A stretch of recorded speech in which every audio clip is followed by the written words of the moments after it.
Alright, we are here in Stormworks and my helicopter is 99.9% done. I still have like 3 more things to do, but I really don't feel like doing it, so I'm going to do a little video going over all the operations and how everything works, as well as where some things are so you don't get lost and all that fun stuff. Yeah, so we'll just kind of go around it. So we've got our refuel here. It does hold 5,800 and something liters of fuel. It can go about 130 to 40 kilometers of range. That's about 35 minutes of flight time. That was tested at full speed. We've also got our GPU here. I don't have a actual GPU for it. We're going to do the same thing for the 7.6. So I just have to standardize that and then we'll have one. But that uses a code that basically transfers between it and the GPU. And then it supplies all of the stuff. That's just because it's the easier way to do that. We do have our ramp controls back here, which we can go ahead and lower. There are also ramp controls inside, right above, and the pilot now has ramp controls as well. Over here, there's nothing really over here. There is our door, which you can open up. It can be a little bit difficult to sometimes get into just to get around the harness here. But that does open. We can close it again. Sometimes it does get stuck on the harness, but you just have to try a couple of times. Yeah, so first thing we're going to want to do is we're just going to go ahead and get power on back here. We'll go ahead and turn infinite fuel and electric off. There we go. We can actually get some lights on here as well. We can change the brightness back there. We can also change them to green. Let's see, we got a bunch of seating back here. We do have our cargo door here, so you can actually bring up some cargo. I've done cargo missions in this already. It does do quite well. We have some magnets here as well, so you can turn those on over here. We can also fold the seats back so that we have even more room. We have some equipment back here. We have a winch. The controls are here. Here are the ramp controls. Here is the fall recovery remote. So if you go up here and press fall recovery unlock, and then you press your remote control, put it to channel 6 and press 1. The helicopter will come down and lower the ramp. It's best to do it over water. Yeah, it's best to do over water. It will work over land. Make sure it's even land, and it will actually land, but the landing gear will not come down, but it does come down slow enough where it won't cause any damage or anything like that. This winch works for all of that. We do have a attachment use, so for the magnet and things like that, you can actually turn it on or off. Yeah, that's alright. We can't use the harness for that one though. The harness controls don't go through that winch. We can go ahead and bring the ramp on up. There we go. We will get a warning in the cockpit if this ramp is open. We've got rope, electrical cable, and a hose back there as well. You can just grab these and it'll automatically bring it back up. So you can bring those attachments to that winch. There is actually one located on the very bottom here. So you can connect one to that, and then you have those controls up here and the hoist operator right there. So you can go up or down on the low or S, which is the side. We also have infrared, so that camera is right in front of the actual winch. That one is best for if you're going to be towing anything or pulling anything up or any of that. We do have our backup battery here, so you can get extra battery there. A lot of equipment up here, a lot of rope, anchors, rope, things like that, so you can connect. We do have diving equipment. So I've tried to kind of tick all the boxes for most of the equipment that you'll need. Lots of defibs, first aid kits, flares, all of that. Oxygen mask, firefighting equipment, diving, all of that fun stuff. And then we have a winch here as well. This is to kind of help you bring things back. So if you want to replace that, you put that there. That'll kind of bring it in, and then we can just pull this all the way back to there, connect it there. And then we can just switch it off and go and bring one of these up here, connect it there, and then out the side. So that's just a nice, easy way to do that, really. To control that one, though, you do have to use that. I did move this button. That was in a bad spot. You had to press like off the button to use it. I've also added more handles around. So we've got one there, one there. We've got the normal one here, and then we've got one more somewhere. Just so that you can grab a little bit more areas and not have to just grab this one because it was a little bit difficult to grab. You had to be in a very specific area. we can go ahead and get on our avionics, and as you can see we have a clock and temperature here, so you can always see the time and all of that fun stuff, because that is kind of important. There are heaters and everything. It's kind of built to just be like literally everything you'll need in a small little base. As I said, it does come with about 5,700 liters of fuel, or I think it was 8, unless it shrank a little bit. So we can go ahead and push that out a little bit. There we go. We do have parachutes underneath the pilot, and then we have a checklist here if you press that, so you can see all the startup. You can also see your ramp camera, so there's the back of the helicopter, and we can also see our landing, so that is the landing. We also have night vision here.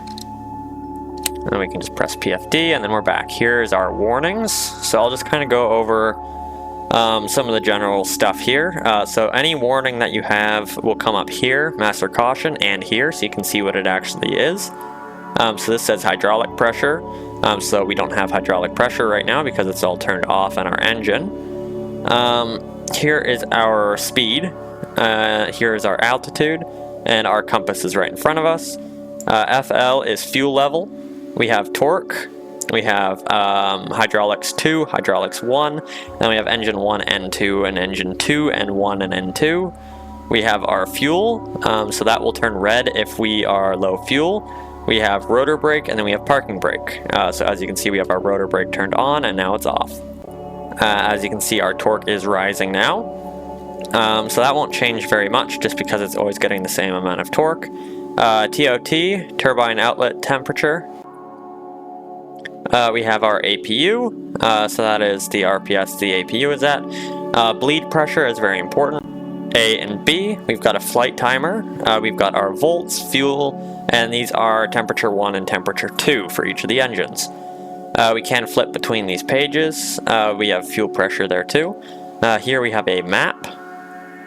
We can go ahead and put a waypoint in anywhere. Input that there, and then we can press W, and now we have our location and where we're going with another circle around that. We can also do C, and that will center our person, and it'll go right into us. Yeah, so we can go onto here. This is just a bottom camera with some arrows, so you can tell that you're facing this direction. It's the same one. Here is some more basic, kind of bigger displays, just so you can tell what you're doing and not have to go and search for anything. Just a little bit more important stuff. Rotor RPM is a good one. And then here we have waypoint saves. So we can go ahead and actually save a waypoint here. So we have one in, and we can press insert waypoint. Now we can see our distance and all of that. And if it is highlighted, that means that is going to take priority over the GPS. And if we turn on autopilot and GPS, we're going to be going towards that waypoint. If we turn it off, we're going to be going towards 000. Oh no, sorry, actually we'll be going to this one. So we can go ahead and turn that off. That'll turn off everything. And we can save up to 3 waypoints. Now just keep in mind that if it's highlighted, that means it's basically taking over for this. And then same if you go over to the map, it's going to highlight that waypoint instead of that one. So that's kind of fun, and it's just a nice way to not have to constantly put in a new waypoint. If you just ping your base, you can just always say I want to go back to base, tap it, and then you'll go back. And it'll say how far you are and all of that. So that's all of those screens, exact same on that side. Let's see, we have flares, we have smoke flares, we have 8 of each. Here is our fuel. I do have to still do the range. Altitude hold, radio channel, so each seat does have a push to talk, which is channel 3. Let's see, here is the fall recovery, so if you want to be able to bring the helicopter down whenever you press channel 6 and 1 with a remote, you have to turn that on to allow that to happen. You also cannot have current altitude hold turned on. So you can turn on altitude hold, but it just cannot be current altitude hold. As well as if you want it to turn off, you have to press cancel. That will be beeping, I think it's yellow if it's turned on and active. And as soon as you press cancel, it'll stop and you'll regain control of the aircraft unless you have autopilot master on. And then you just have to turn it off. And then you'll have control because it's kind of putting the autopilot turn back on. But that can be easy to forget sometimes. So let's go ahead and actually get this thing turned on. So we'll go ahead and turn on fuel valves and our APU. So you can see that our APU is going up. We can actually hear it in the background. That will supply power to the aircraft as well. I think I have infinite. Do I have infinite electric? Oh no. I think I'm just having it on a hard point or something. But you can see that going up. You can also see our bleed pressure going up. As soon as that's over, I think 35, we are good to start. So there we go, we are over 35. Now we're going to do APU bleed. You can see that it dips down a little bit and then has to come back up again. There we go. Now we can get our engine mains. We're starting both of them at the same time. We've already got rotor brake off, which is fine. We do want to turn on some beacon lights, collision, all of that fun stuff. We've got a bunch of lights over here, formation. Now our engine is on, as you can hear, so we're going to go ahead and turn APU and APU bleed off. We're going to get our hydraulic B and A on, as well as our generator 1 and 2. So you can see that it says low RPM hydraulic pressure. You can see our hydraulics building there. You can also see our N1 and N2s. And then there's our low RPM, so we just lost another one. I think that was generator, I don't know. And you can also press clear warnings if you don't want any on the screen. But low RPM will stay on until we change our mode. Let's see, we also have backlights, that's just all the backlights. Then we've got emergency lights. The emergency lights just kind of show where the exits are, and all of that, just so you can get out safely if there is a crash or anything like that, and it's nighttime. So there you can see, our low RPM is turned off now. We can go ahead and flip over to here and we can see our RPM. Now, this thing's kind of nice to taxi. You can just click off parking brake, and there you can see our parking brake is off there as well. And then you can just kind of tap S forwards, and it does taxi quite nicely. This is on 1, so we actually want to flip this onto engine mode 2, which is flight. There we go. I want that parking brake back on because I'm spooling up and I don't want to twist or anything like that. We will get a, there we go, so engine's flight ready, so that means we are good to take off the parking brake and we won't sway or move anywhere else. And we can go ahead and kind of just turn out of here and just drive normally. We'll still stay on the ground and all of that. I think I have formation lights, scene lights. I had scene lights on. And then we can just kind of roll on out at a nice reasonable speed. And then we can just press parking brake. And there we go. Now a little bit more on the H menu here. Normal helicopter controls, collective, left, right is roll. W as pitch, left, right, up, down is collective, left, right is yaw. You do have controls of the side winch, so we can go up, we can also go down. Both seats have control of that. We have push to talk, and then we also have ramp up and ramp down, so we can actually control the ramp from the pilot seat, which is a very good little addition that Pengu actually reminded me of. Look at that timing. There we go. So engine mode is in flight. We do have high speeds as well. Really doesn't matter which one you go with. You do have your fuel indicator here, so you can keep that in mind. And then we can just go ahead and go up. You can see our altitude climbing. And there we go, so we're going up. We'll just go ahead and hold around here. We can take the gear up, and then we can press current altitude hold, and that will hold us at whatever. Oh, I don't have autopilot master. Let's turn GPS off, and let's do current altitude hold. And that will bring us to whatever altitude we were at whenever we were holding it, and hold us there nicely. So there is also the altitude set, so we can go ahead and put an altitude in here, and then we can just flip that over to altitude set. Currently that's out 0, so that's going to bring us to 0, which I don't want. We can also do our waypoint, so let's just do one a little bit closer. Where am I at? Over here. So let's go over here. Let's go ahead and input that there. Let's go over here, and let's press input that. Let's input our waypoint. Now remember, this won't do anything because we have GPS turned off, so you can update it now freely without worrying about that, without just going to the waypoint. And then we can click and choose which waypoint we actually want to go to, and then we'll press GPS. And there we go. Now we'll make our way over to the waypoint. There we go. I do think I have a little bit more tuning to do of this. It's not bad, it gets us there fine. But it is a little bit swayy. And as you can see, we have our speed heading, all of that fun stuff. We're going 77 knots. Looks like we're almost at 80. There we go. And then if we press into high speed, you can hear that the fan's actually activated. And we got up to about 145 knots. If you have autopilot, it takes off 5 knots. If you're just doing it normally, it will gain 5 knots. So if you don't have autopilot, and more speed. If you don't, less. Let's see. So that is pretty much it. So we'll wait till we get to this waypoint. We can actually go over to map and zoom in. And kind of wait until we get there a little bit. We can also choose a better altitude. So let's do 30. And then we'll flip that over. Only one of these can be on at a time. There you can see we're over our waypoint now, or almost.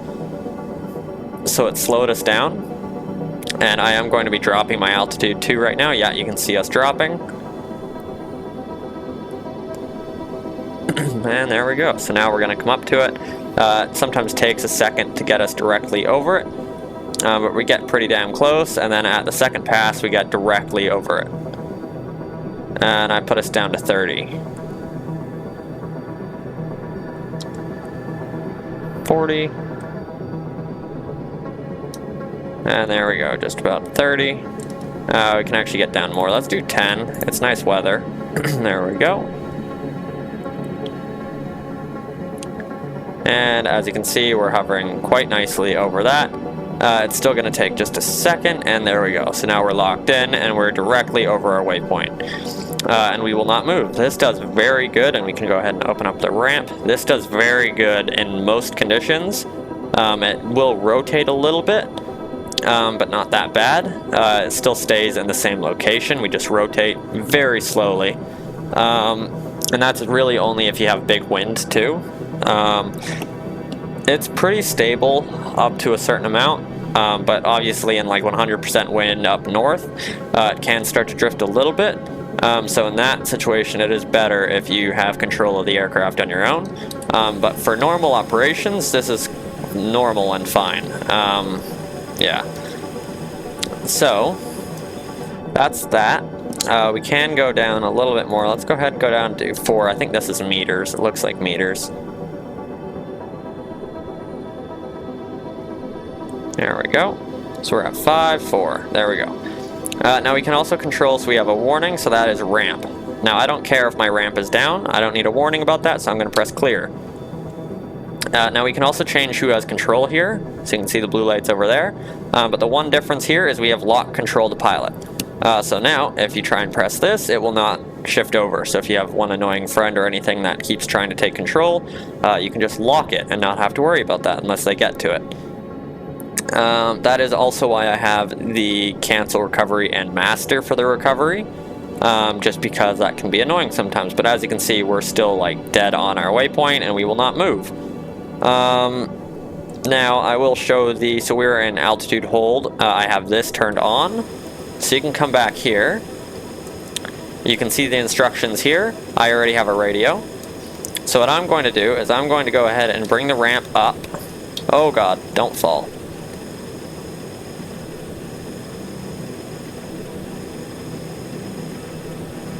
There we go. So I'll bring the ramp up, and we'll just kind of sit here. Now you have to keep in mind that these are a toggle, and I haven't changed that. So if you keep it on channel 6, and then just press it, it will automatically go down. So as you can see, we'll press it, and there you go. We're going down now, and so you can see the ramp is opening, and we are lowering more and more down. Now it is a little bit up, so that is interesting. I tried it out closer, and Pengu tried it out as well, and he said it was a little bit higher off the water, which is interesting. So I wonder if it has something to do with current altitude hold, or maybe GPS, I don't know. Let's just turn that off. Nope, it just seems to be there, so that's interesting. I'm not quite sure why it's doing that, but I might have to do something to figure that out. Just that you can reach it again, because I don't know how close that's going to be. You can look up and jump very far. Oh, not there. You have to be in line with the ramp. Damn it. I might at least put a handle or something. Yeah, either way. You can see it's very steady. Yeah, I'm glad my head's not getting chopped off here. We can go ahead and open up the door. And we can try and hop back up over here. Of course, I'm not able to get any of the handles here because I don't have one there. That would be a good spot to put one. And there we go, I'm upside down again. So that's super fun. But yeah, there are more handles now. I can't grab them right now because all I can see is the harness. I don't quite know what I can do about that. But that was the showcase for the helicopter and some of the stuff. I will be doing more missions and stuff. It's also not out obviously yet. But yeah, I'm looking forward to it, and thanks for watching.